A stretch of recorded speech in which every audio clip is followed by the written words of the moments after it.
A portion of the roof at Delhi Airport's Terminal 1 collapsed today, killing one person and injuring 8 others. The visuals are very distressing. It shows one individual, a taxi driver, still seated in his car when the giant pillar that holds up a portion of that roof has actually collapsed on top of his car, killing him. Travel has been suspended. The terminal is evacuated. Departures are temporarily suspended. Accident has impacted travel plans for thousands of people because several of Delhi's low-cost domestic aircraft takes off from Terminal 1.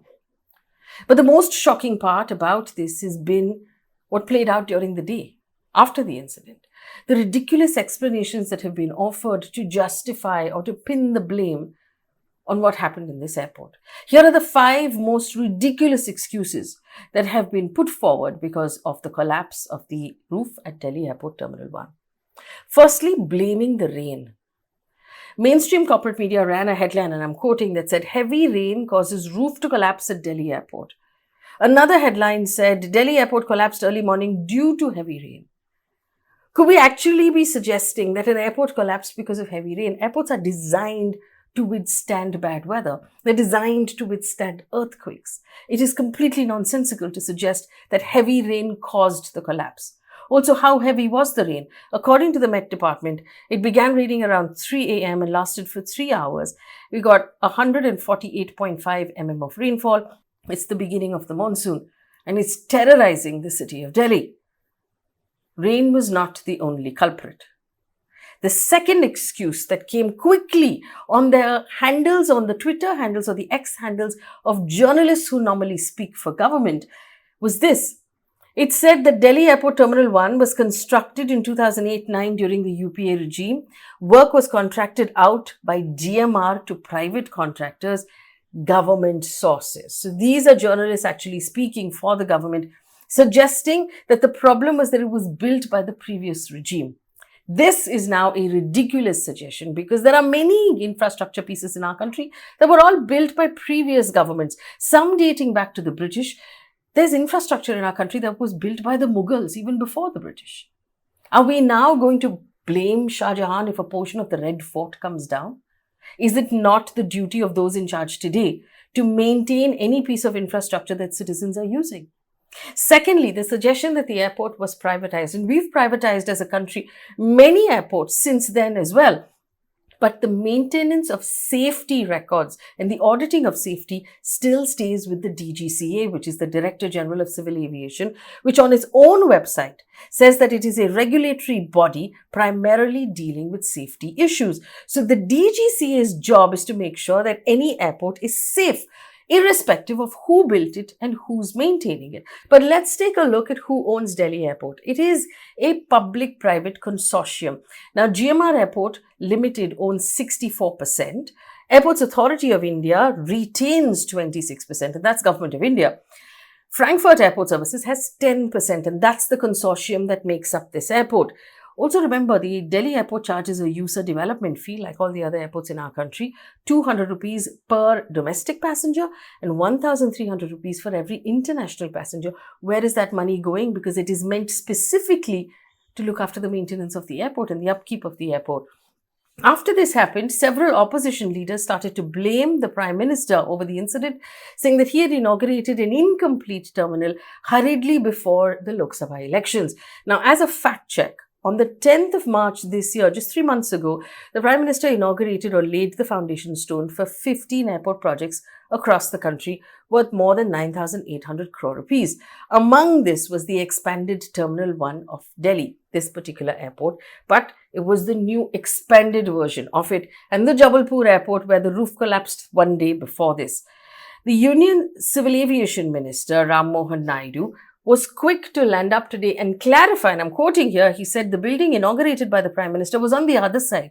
The building that collapsed today is the old building that was opened in 2009. The fourth most ridiculous thing about this is that the aviation minister from the previous government, who was in charge at that time, was one Mr. Praful Patel, who is now part of the BJP NDA and a member of the Rajya Sabha from this government because he has switched sides. So on one hand, we have the government that's blaming the previous regime, whereas the aviation minister from the previous regime is now in the government. Now, Praful Patel has actually spoken spoken to the press today and he's criticized the opposition, saying they're playing politics over dead bodies after protests popped up over that incident. Now, the new aviation minister has promised a thorough check of all the airports across the country and an investigation into what happened into this airport. But the question to always ask in these situations is, who is conducting that investigation? Is there an FIR filed by the police because one person has died? Not that we know of up till now. Also, who's conducting the investigation is also very vague, conveniently. Now, this is what the minister said, that Delhi International Airport will set up a committee to investigate the accident. So Delhi International Airport, effectively, which is that consortium I talked about, is going to investigate its own fault. And that doesn't sound like a very thorough or a very reliable investigation, because on one hand you've said a private sector company is responsible, but you're allowing that private sector company to set up a committee to investigate its own responsibility. The aviation minister vaguely said that the government is open to an independent body to investigate, but there's been no clarity as to who that independent body is. Like always, there has been a compensation of 20 lakh rupees announced for the family members of the deceased and 3 lakh rupees for the injured. Now, the Telegraph, in the meantime, has quoted sources within GMR and said, where the company has said a portion of the canopy that has collapsed was part of a 15-year-old terminal that was scheduled to be shut down in a month's time. Now, this is also ridiculous because the structure, if it was untenable, should have never been used at all. And if it is being used and it is in use, it is the responsibility of Delhi Airport, run by GMR and the DGCA, to make sure that it has safety fitness and that there is nothing wrong with it. To say basically that there were lapses in safety because we are shutting it down next month does not excuse this at all. Now, it brings us to ask a larger question. It has been written about extensively in the run-up to the elections that India is among the fastest growing major aviation markets in the world. Air travel reached 152 million passengers in 2023, according to government data.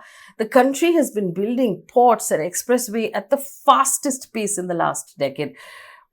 But now we have to ask ourselves questions about shoddy work, loose regulation, the tearing hurry to complete projects. Now, take a look at the infrastructure problem of just Delhi alone. 3 hours of rain and the country's capital is flooded.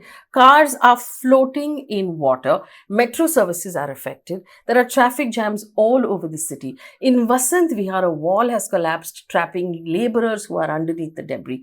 A bus carrying passengers actually flooded in an underpass, and people had to actually use ropes to rescue those inside that bus. And just a week ago, we were writing stories about people dying of a heat wave in Delhi, where 275 people had died. This airport incident is not the only incident. Take a look at the other infrastructure that's collapsing or cracking. The Atal Setu in Mumbai, that was opened with great fanfare, started to show cracks in just a few months. It was actually opened in January, and a few weeks ago, there were cracks that were in the road. Just weeks before the monsoon came in, the Mumbai Coastal Road Tunnel, which is India's first underwater tunnel, began to leak. 4 new bridges in Bihar, one of them not even open yet, have collapsed in the last 8 days. The Pragati Maidan underpass in Delhi, which was built with 777 crore rupees last year for the G20 summit, has been facing consistent water seepage and is completely flooded right now because of Delhi. And this is a situation in Delhi, our national capital, which means it's indicative of the rest of the country. It is the seat of power of the central government, of the Delhi government, several municipal bodies who are tasked with running the city, who have failed repeatedly.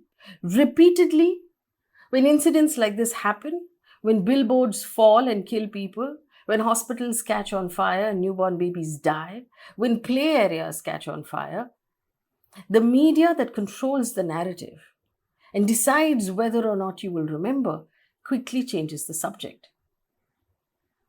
Remember, we keep saying public memory is short. Public memory is short because the media decides what you will remember. Whether or not questions were asked and answered, whether an investigation was actually completed, if anybody was held accountable. And in our country, compensation is quickly announced, a committee is quickly set up, and everybody promptly moves on. It's our responsibility as citizens to demand better. The citizens of Delhi deserve better. Year after year, air pollution is killing people in Delhi. Year after year, the city is flooding. And none of these people who are in charge are taking Delhi seriously. The story is similar across many other cities in the country. As citizens now, it's time to put our foot down, to step away from the politics, and to demand accountability for the people who make decisions that will decide whether or not you and I come home safely at the end of the day.